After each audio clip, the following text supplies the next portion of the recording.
welcome to the morning show. We're coming to you today on WJOPLP Newburyport at FM 96.3 on Channel 9, and will also be available on Newburyport Community Media's YouTube channel at ncmhub.org.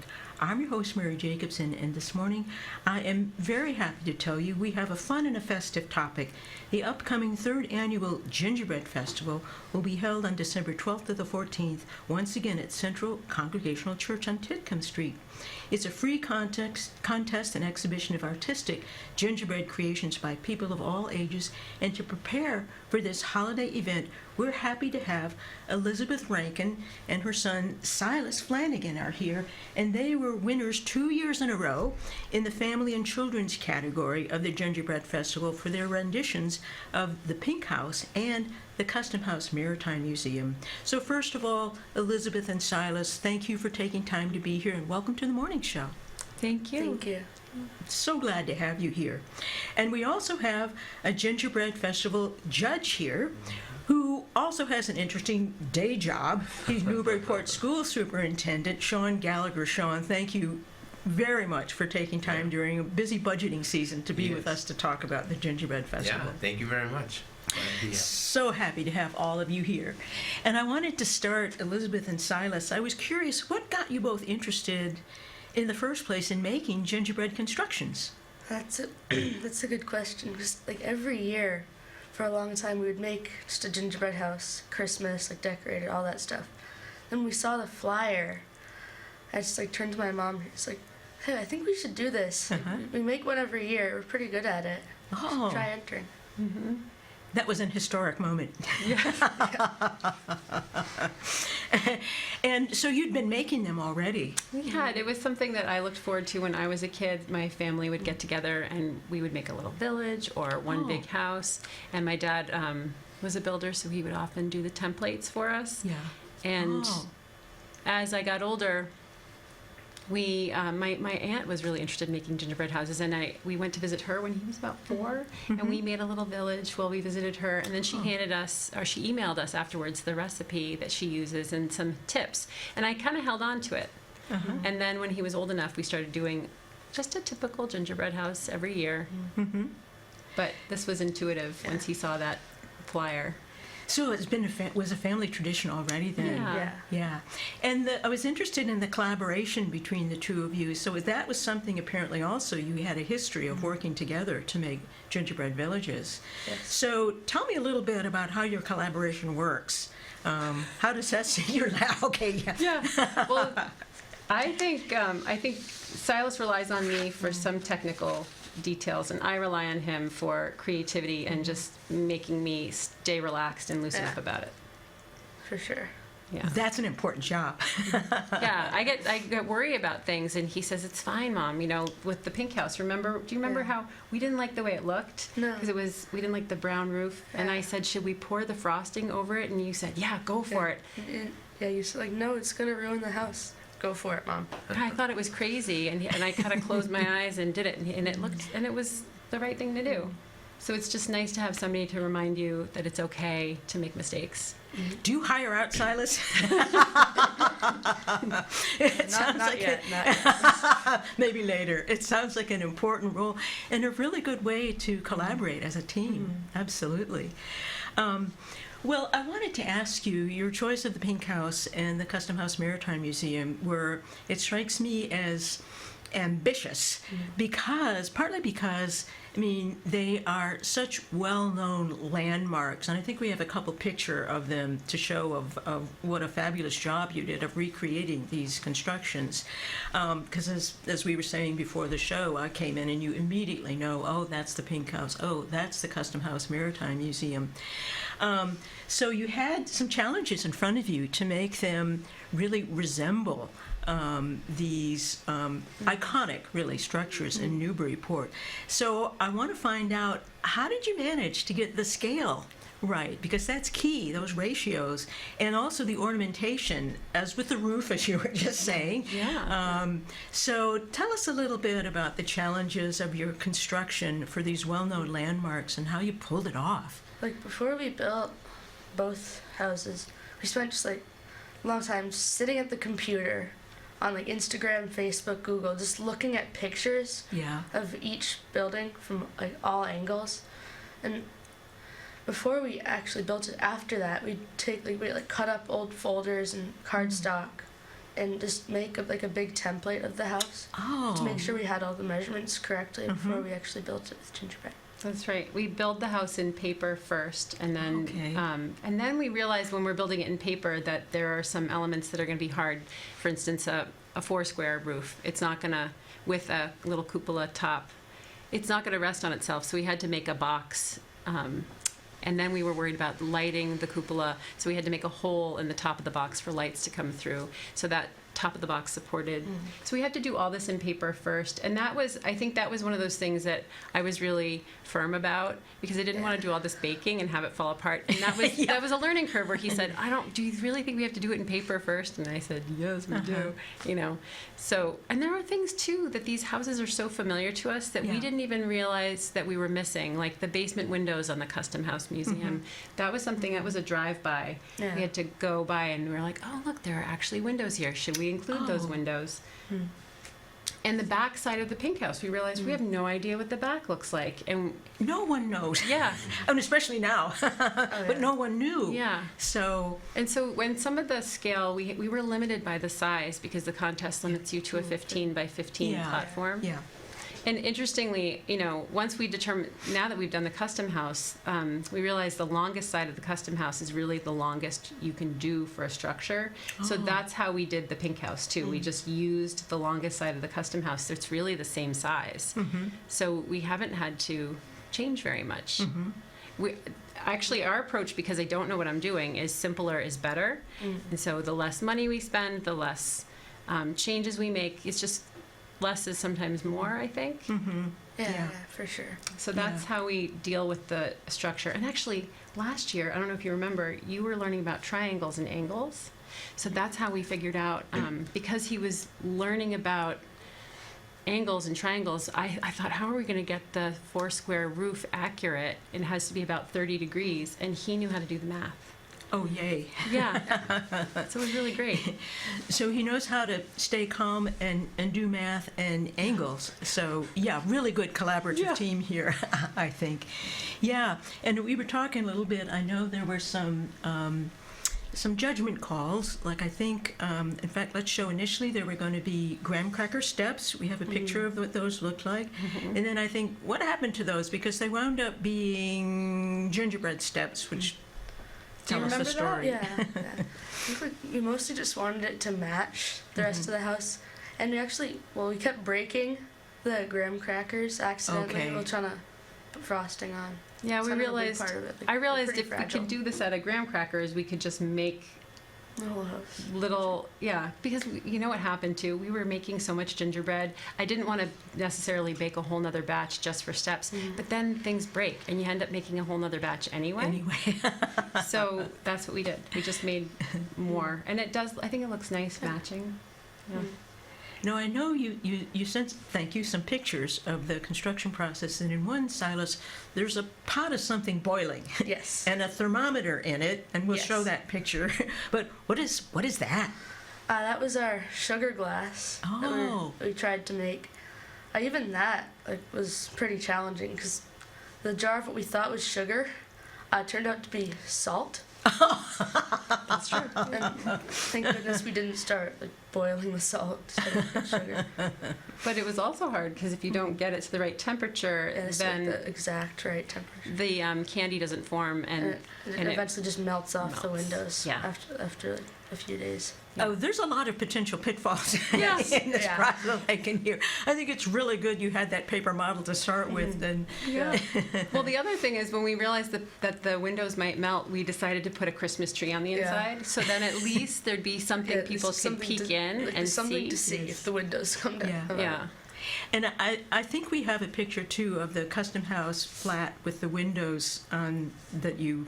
In one, you're digging out the windows, carefully measured. You can tell, you can see like a blue stencil. And then in another one, you can see that there is you can see from the inside where you were putting the now successful sugar windows on. And then when you hold it up, you could see through them. So it's complicated, isn't it? A little bit. Yeah, it's very satisfying too, though. Mm-hmm. Yeah. Yeah, like once it's like put the final piece Mm-hmm. on the model. It's Oh, that must really be a fun. moment. Mm-hmm. We're done. Yeah. And getting it in the car. That's always the nerve-wracking part, like driving it to the church. Oh my for the gosh, show. yeah. Yeah, it's like, do you watch the Great British Baking Show? A little bit, yeah. Because when they do the end and they have to carry their constructions up to be judged, you're always really nervous. Well, I'm always really nervous. Much less. Do you watch it, Sean? Sometimes, yeah. Yeah. Oh no, because they're very elaborate. It's part of the And process, it's- yeah. Yeah. Like so- the past winter, I was pretty much mostly in the trunk, just like leaning over the seat, holding the pink house. You never realize how bumpy the roads are. Yeah. Oh You no. don't know how bumpy it is, so you need to bring something fragile on it. We all make sacrifices for our art, I suppose, but it wouldn't have anticipated that one of them would be being in the trunk, making sure it doesn't fall over on its way to the contest. So good for you. Well, they really were quite fabulous constructions. What did it feel like to win 2 years in a row? It felt great. Hard work definitely pays off. We spent such a long time on these houses. It felt really good to have someone recognize that. Oh, And yeah. Lots of people. Well, and the So- first year was a huge surprise because we did that last minute. I think we Yeah. did it in 7 or 10 days. It was a quick turnaround because we Sure. saw the sign and then we built the house. And so once that happened, I think you caught the bug. Oh dear. He immediately said, well, we'll have to do this next year. And I thought, oh boy, how are we going to do this again? Because he obviously expected to win. So, and he led the way on that too. He said when the pink house was coming down, he was like, we have to do the pink house. Oh yes, that's right. Yeah. Yeah. So the Absolutely. timing was just, and I think other people felt the same way. Yes. We weren't Right. the only ones. Right. We're definitely starting earlier this year, just so it's not a Yes. rush. Yes, Yeah. we're already discussing ideas for next year. I don't know if we agree yet. No, not at all. Well, are you able or willing to share with us some of what you might be considering? I can say where our thought process is going. We've been contemplating anniversaries, right? Yeah. The anniversary of the Revolution, Oh, that's right, the 250. Yeah. the anniversary of Jaws, too. Yeah, Oh, that's right. yeah. Okay. And what other anniversary? That was Home Alone, right? Yeah, the 30th anniversary of Home Alone, which was one of his favorite movies. Oh. So there's, Okay. we have some, but the Revolution is sort of is something that keeps popping up in my mind. So we'll Yeah. have to see if we can compromise and find something. We have a lot of revolutionary history in Newburyport, and it'd be Oh fun gosh, yeah, Yeah. to totally. celebrate it a little Yeah. bit. Yeah. How could you work a shark into that? You Oh know? yeah. Oh, you like the Jaws idea? No, I'm just thinking that it'd be such a creative challenge. Yeah. Yeah. and I think would really be intriguing to people. But anyway, so good luck. I can see that you're still in That's process. part of Oh, being yeah. a team, right? Yeah. Well, let's talk to our judge then. Sean, what got you interested in acting as a judge for the festival? Yeah, I think when it first started, I got a call, said, hey, do you want to come down and judge gingerbreads? And I'm like, sure. Had you ever gotten a call like that before? I honestly say I haven't. And so I kind of didn't know what I was getting myself into. And I'll tell you, when I walked in, that first year, I was just blown away Yeah. by, these pieces. And every time I go there, I'll take pictures of them and Yeah. I'll send them out to my friends. I'm like, you got to see these Yeah. things. And just extraordinary of the artwork, the creativity, Yeah. the detail. It's an amazing event. Yeah, it really is quite Yeah. stunning. I was blown away the first Right. year I went. So, well, have you yourself ever made a gingerbread construction?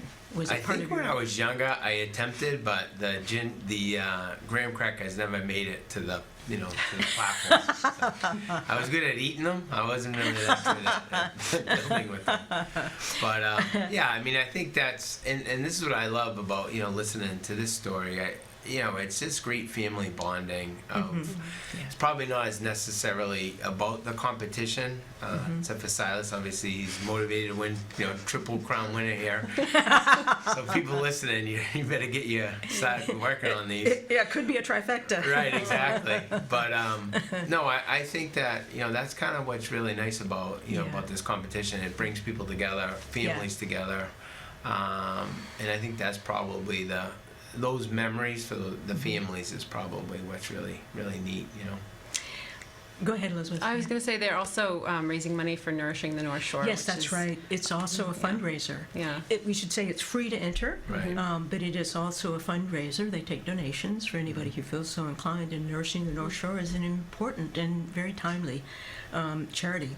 So Yeah. that's part of what gives it its the whole festival, its holiday spiritedness, to coin a phrase. It's true, and Silas didn't know that it was a fundraiser. Neither of us knew when we first entered, but when he was younger, we were some of the families, we were participated in their chicken feeding to help raise the chickens, and then we raised some chickens the final year that we they. always loved doing that. So we just it was an organization that we already felt a connection to, so it was really nice to see that they were being supported in this way. Absolutely. Yeah. Right. Yeah.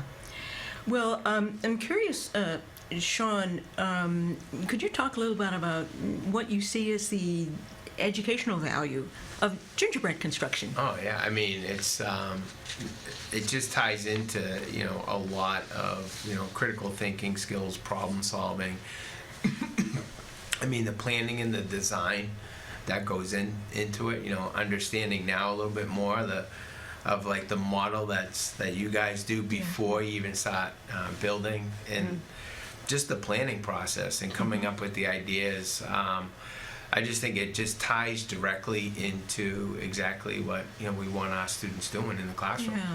To be creative, to problem solve, and to really tie it to the real world. And the Custom House and the Pink House, historic history here in Newburyport. It's pretty impressive, and I felt the same way when I walked in last year and seeing the Pink House and the Custom House. You just really get drawn to that. And I'll tell you, as I judge, it's I have to walk around like 10 times because it's so. All of the pieces are so unique in themselves that you try to give as much, attention. Yeah. And then it's so hard to pick one over the other. But it's a, for the people listening that may have never attended or been there, I would say it's such a great event. Yeah. And it brings that holiday spirit to you when you're leaving. Absolutely. It really does. So Yeah. Absolutely. I think there's a lot of benefits, for people that want to attend. But as a judge, it's really challenging. And sometimes I'll talk to the other judges and like, how are you guys doing this? I'm really struggling right now. Well, my next question was going to be what was challenging about being a judge and what was fun. You just answered the challenging part, which is just making the decisions. Right. What was really fun for you about it, Sean? I just think when you walk in and then you look at the detail and the thought process that goes in to that, it's like something that if you haven't built a gingerbread house to the extent that's happening, it's you're kind of like blown away, like wow, the thought process that went into this detail. If it's the beach or the ocean, even the grass, it's really incredible. So yeah, I think that's what I really enjoy, and then just the different thought process that goes into each piece. Like one from the Pink House, the other one, on the beach. I think one was like the 70s, which was pretty cool. So just the imagination. It's really nice.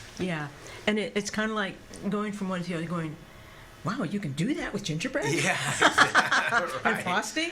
Right, exactly. Wow. It puts people in a very festive mood. Yes, I agree. Which is also just wonderful. Well, for any and all of you, what encouragement do you have for people that might be considering entering the Gingerbread Festival this year? Well, for one thing, if you're gonna enter, you have to be prepared to mess up a lot. Okay. Because in the past 2 years, when we've been like taking our pieces of gingerbread out of the oven, they've come out like completely cracked, Oh. curved with huge bubbles in them.